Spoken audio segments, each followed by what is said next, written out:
Welcome to our channel SLSM।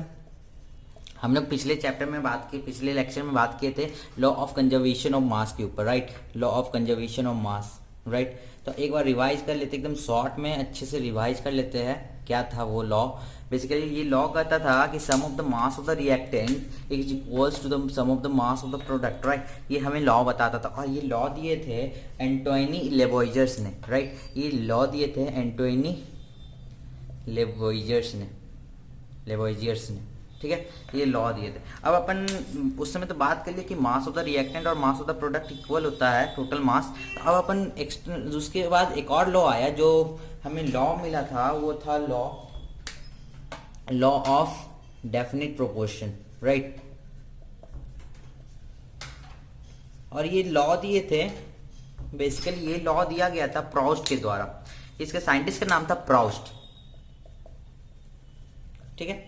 Proust इसके scientist थे। Basically Proust ने ये लॉ दिया था, तो इसे हम लोग लॉ ऑफ डेफिनेट प्रोपोर्शन भी कहते हैं, लॉ ऑफ कांस्टेंट प्रोपोर्शन भी कहते हैं, राइट। तो बेसिकली ये लॉ के अनुसार ये कह रहे थे कि कोई भी कंपाउंड होता है, जितने भी कंपाउंड भी कोई भी कंपाउंड होता है, चाहे कंपाउंड किसी भी सोर्स से आ रहा हो, कहीं से भी आ रहा हो, उसका जो फॉर्मूला होता है ना, वो फिक्स्ड होता है।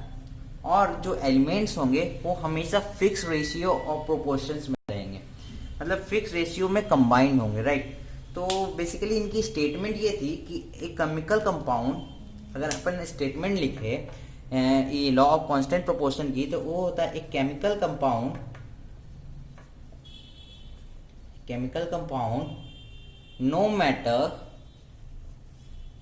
From which source it has been obtained,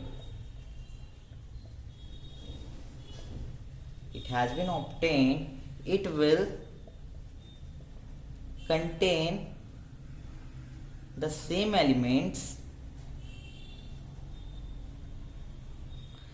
combined together in the same fixed proportions by mass, ठीक है। ये था हमारा लॉ था, मतलब कि जो लॉ ऑफ डेफिनेट प्रोपोर्शन है उसका मतलब ये है कोई भी कंपाउंड, एक केमिकल कंपाउंड जहां से भी बना होगा, उसके अंदर जो एलिमेंट्स होंगे ना, वो हमेशा फिक्स प्रोपोर्शन और या फिक्स रेशियो ऑफ मास में होंगे, राइट। ये हमारा केमिकल कंपाउंड का ये जो लॉ ऑफ डेफिनेट प्रोपोर्शन का ये हमारा स्टेटमेंट था, छोटा सा, जिसका मतलब था कोई भी केमिकल कंपाउंड कहीं से भी आ रहा, कोई भी सोर्स से आ रहा हो, उसके जो एलिमेंट्स अगर कंबाइन हो रहे हैं तो वो फिक्स रेशियो में कंबाइन होंगे, हमेशा ये रहेगा। तो अगर मान लीजिए कहीं अगर पानी के एग्जाम्पल ले लेते हैं, ठीक है। ये आप पॉज करके आप वीडियो को आप इस स्टेटमेंट को नोट कर सकते हैं, वरना आप आगे और पढ़ के देख लीजिए, बाद में आप वीडियो को एक बार रिवाइंड फिर से आप कर लीजिएगा, पहले पूरा कॉन्सेप्ट समझ लीजिए। तो बेसिकली अगर वाटर है, ठीक है, वाटर H2O से हम लोग डिनोट करते हैं। ये वाटर अगर ग्राउंड से आ रहा है, या टैप वाटर है, या रेन वाटर है, ठीक है, या सी वाटर है, इसमें जितने भी एलिमेंट्स है, जो भी एलिमेंट्स है, H2O है, ठीक है। ये जो H2O इसमें है, हमेशा हाइड्रोजन इस टू ऑक्सीजन का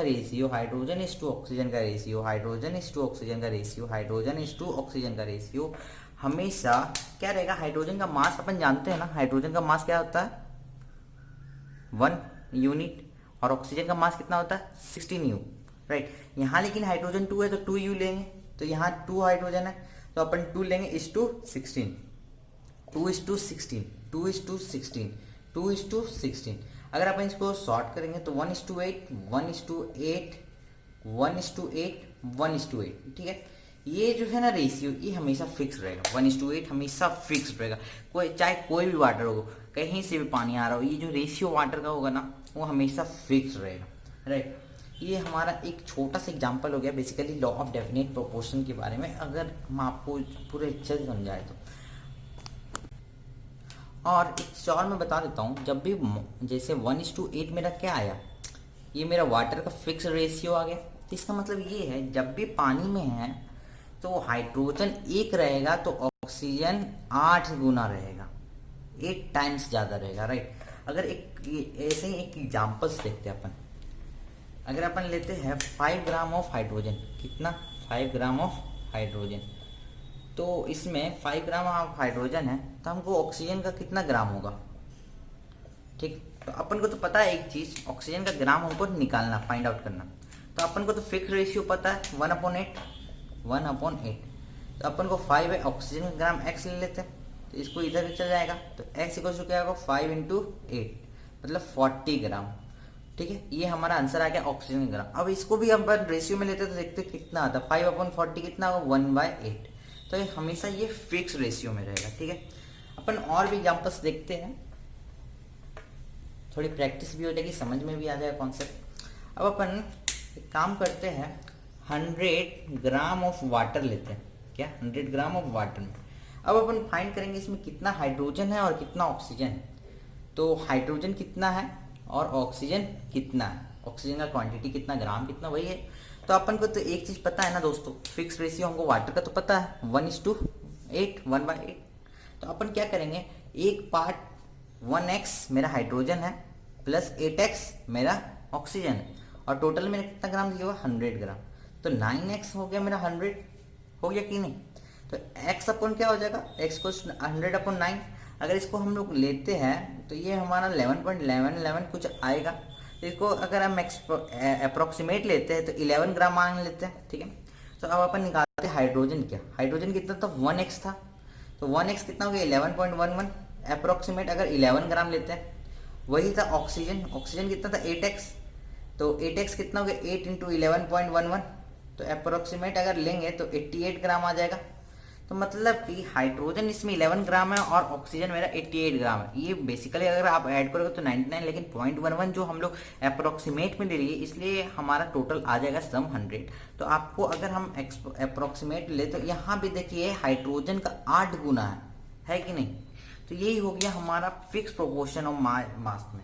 और क्वेश्चन देखते हैं अपन, बहुत ही अच्छी अच्छी क्वेश्चन है। एक बेसिकली एक एक्सपेरिमेंट्स की क्वेश्चन अपन करते हैं।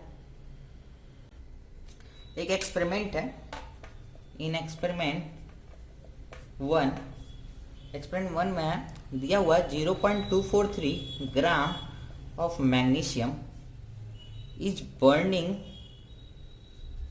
burning with oxygen and yields 0.4030 gram of MgO। ठीक है, इतना हमको देता है मैग्नीशियम ऑक्साइड देता है। जब हम मैग्नीशियम को बर्न करते हैं ऑक्सीजन से, कितना ग्राम ऑफ मैग्नीशियम को बर्न करते हैं 0.243 ग्राम हो। ठीक है, और हमको कितना ग्राम मिलता है 0.403 ग्राम हमको मैग्नीशियम ऑक्साइड मिलता है। एक और एक्सपेरिमेंट है, इन एक्सपेरिमेंट 2 अपन देखते क्या होता है, 0.182 ग्राम ऑफ मैग्नीशियम है जो कि बर्न होता है ऑक्सीजन से। ठीक है, बर्न करते हैं ऑक्सीजन से, और हमें कितना ग्राम मिलता है 0.302 ग्राम ऑफ MgO मिलता है। ठीक है, ये हमें मिलता है। तो बेसिकली अपन क्या करेंगे, सबसे पहले अपन क्या करेंगे, मैग्नीशियम लिखेंगे, ठीक है, ऑक्सीजन लिखेंगे और मैग्नीशियम ऑक्साइड लिखेंगे। ठीक, एक टेबल बना लेंगे छोटा सा जो हमें आसानी पड़ेगा।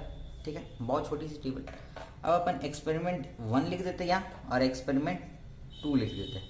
ठीक है, यहाँ एक्सपेरिमेंट 2 लिख देते हैं। अब मैग्नीशियम हमें कितना दिया हुआ है, फर्स्ट एक्सपेरिमेंट में 0.243 दिया हुआ है। मैग्नीशियम हाइड्रोक्साइड कितना है 0.403। ठीक है, तो अगर अपन ऑक्सीजन निकालेंगे तो मैग्नीशियम ऑक्साइड में मैग्नीशियम माइनस कर देंगे तो ऑक्सीजन हमें मिल जाएगा। तो अगर माइनस करोगे तो 0.160 आएगा। 3 में 3 गया 0, 0 में 10 4 गया, 10 में 4 गया 6, और 3 में 1 2 गया 1, 0.160 आ गया मेरा। और अपन अब देखते हैं एक्सपेरिमेंट 2 में मैग्नीशियम कितना है 0.182 ग्राम है कि नहीं, और मैग्नीशियम हाइड्रोक्साइड कितना, मैग्नीशियम ऑक्साइड कितना मिला 0.302 ग्राम। ठीक है, अब अपन माइनस करेंगे तो यहाँ पर कितना आएगा 0.120, राइट, इतना अपन आ जाता है। तो दोस्तों एक बार आप देख लो, मैं मिटा दे रहा हूँ क्योंकि जगह यहाँ कम पड़ रही है। अपन आगे बढ़ते हैं, इतना तो अपना आ गया। अब अपन क्या करेंगे, क्वेश्चन अपन मिटाते हैं, ऊपर में लिखेंगे। ठीक है, यहाँ क्वेश्चन मिटा दिया अपन अब लिखते हैं क्या, अपन को क्या निकालना, मैग्नीशियम और ऑक्सीजन का रेशियो निकालना, वही निकालना। तो एक्सपेरिमेंट 1 में लिखते हैं, एक्सपेरिमेंट 1 में देखते हैं मैग्नीशियम इस टू ऑक्सीजन का रेशियो। कितना होगा, मैग्नीशियम मेरा कितना 0.243 और ऑक्सीजन कितना 0.160, तो ये अप्रोक्सीमेट कितना आएगा 1.51 आएगा, राइट। और वही एक्सपेरिमेंट 2 में देखते हैं, मैग्नीशियम इस टू ऑक्सीजन का रेशियो, तो मेरा कितना आएगा, मैग्नीशियम 0.182 है और 0.120 अगर आप करोगे तो इतना ही आएगा 1.51। तो अगर हम इसको लिखते हैं रेशियो में लिखेंगे तो कितना आएगा 3:2, 3:2, मतलब कि मैग्नीशियम ऑक्साइड का रेशियो मेरा आ रहा है 3/2, राइट। मतलब 3 पार्ट मैग्नीशियम होगा और 2 पार्ट ऑक्सीजन होगा, ये हमारा आंसर आ गया, ठीक है। बेसिकली ये कॉन्सेप्ट आपको समझाना था। कुछ और क्वेश्चन, 1-2 क्वेश्चन और प्रैक्टिस करते हैं अपन, उसके बाद फिर नेक्स्ट टॉपिक के ऊपर बढ़ेंगे अपन। तो कुछ और क्वेश्चंस है, जैसे अपन एमोनिया का एक एग्जांपल लेते हैं, क्या, एमोनिया NH3, जिसे NH3 से अपन जानते हैं एमोनिया को। अब एमोनिया में नाइट्रोजन होता है, नाइट्रोजन का हम लोग मास लेते हैं 14U और हाइड्रोजन होता है 1U, लेकिन यहाँ पे 3 हाइड्रोजन है तो अपन कितना लेंगे 3U, राइट। तो अपन अगर इसका फिक्स मास निकालेंगे, फिक्स रेशियो ऑफ मास निकालेंगे, तो अपन का क्या आएगा, पहले नाइट्रोजन आ रहा है फिर हाइड्रोजन आ रहा है, हम इससे पहले वाला एलिमेंट्स को ऊपर लिखते हैं। तो अपन क्या 14 है और हाइड्रोजन कितना है 3 है, तो 3, तो मतलब कि 14/3 मेरा फिक्स रेशियो आएगा, ठीक है। एक बार और अच्छे से लिख देते हैं, 14/3 ये मेरा फिक्स रेशियो हो गया NH3 का, एमोनिया का। चलिए 1-2 क्वेश्चन इसके ऊपर देख लेते हैं, 1-2 क्वेश्चन लिख लेते हैं, उसके बाद फिर अपन को प्रैक्टिस हो जाएगा। जैसे मेरा कितना हो गया 14/3 हो गया एमोनिया का मेरा फिक्स रेशियो, राइट। अब अपन देखते हैं, एक क्वेश्चन लेते हैं, सिंपल क्वेश्चन है, आपको बताना है। आप वीडियो को पॉज करके भी लिख सकते हो या तो वीडियो को भी देख सकते हो। 34 ग्राम ऑफ NH3 दिया हुआ है, कितना है 34 ग्राम ऑफ एमोनिया हम दे दिए। अब अपन बताएंगे इसमें नाइट्रोजन कितना है, हाइड्रोजन का कितना क्वांटिटी है, तो अपन जानते हैं। तो नाइट्रोजन का प्लस हाइड्रोजन मेरा कितना बन रहा है, NH3 बन रहा है।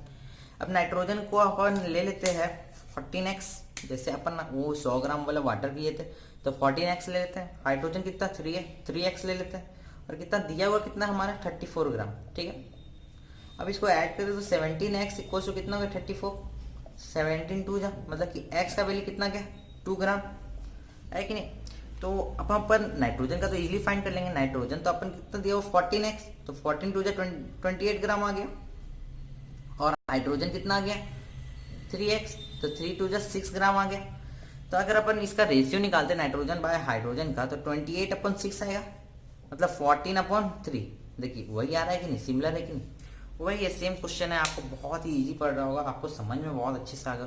तो बेसिकली प्राउस्ट क्या कहते थे, प्राउस्ट साइंटिस्ट कहते थे कि कोई भी केमिकल सब्सटेंस रहे, अब अपन एकदम मतलब एनसीईआरटी डेफिनेशन, एनसीईआरटी लॉ अगर आप देखें, स्टेटमेंट ऑफ लॉ देखें एनसीईआरटी के अकॉर्डिंग, ऐसे तो मैं अपने अकॉर्डिंग थोड़ा मॉडिफिकेशन करके मैं आपको समझा दिया हूँ पहले ही। अब एनसीईआरटी स्टेटमेंट देखते हैं, according to NCERT, according to NCERT law का स्टेटमेंट है, स्टेटमेंट, राइट, लॉज का स्टेटमेंट है, इन अ केमिकल सब्सटेंस, किसमें, कोई भी केमिकल सब्सटेंस में, in a chemical substance elements are always present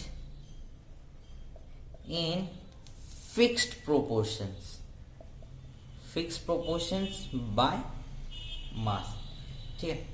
देखिए बाय स्टेटमेंट आपको तो थोड़ा कंफ्यूजन होगा, लेकिन अब आप समझ गए हो तो आप आराम से समझ सकते हो, लिख सकते हो, तो कोई बात नहीं दोस्तों। यहाँ हमारी लॉ ऑफ डेफिनेट प्रोपोर्शंस वाली पार्ट खत्म होती है। अपन नेक्स्ट पार्ट में पढ़ेंगे लॉ ऑफ मल्टीपल प्रोपोर्शंस। अगर आपको हमारी वीडियो अच्छी लग रही है तो वीडियो को लाइक जरूर करो दोस्तों, कमेंट तो एकदम करो और शेयर करना ना भूले, और चैनल को तो एकदम सब्सक्राइब करो। अगर आप हमारे इंस्टाग्राम में नहीं फॉलो किए तो इंस्टाग्राम को जाकर फॉलो करो, वहाँ से आप कांटेक्ट भी कर सकते हो, बात कर सकते हैं अपन। इसी तरह हम अपनी वीडियो को अभी समाप्त करते हैं, नेक्स्ट वीडियो में फिर आपसे मिलता हूँ।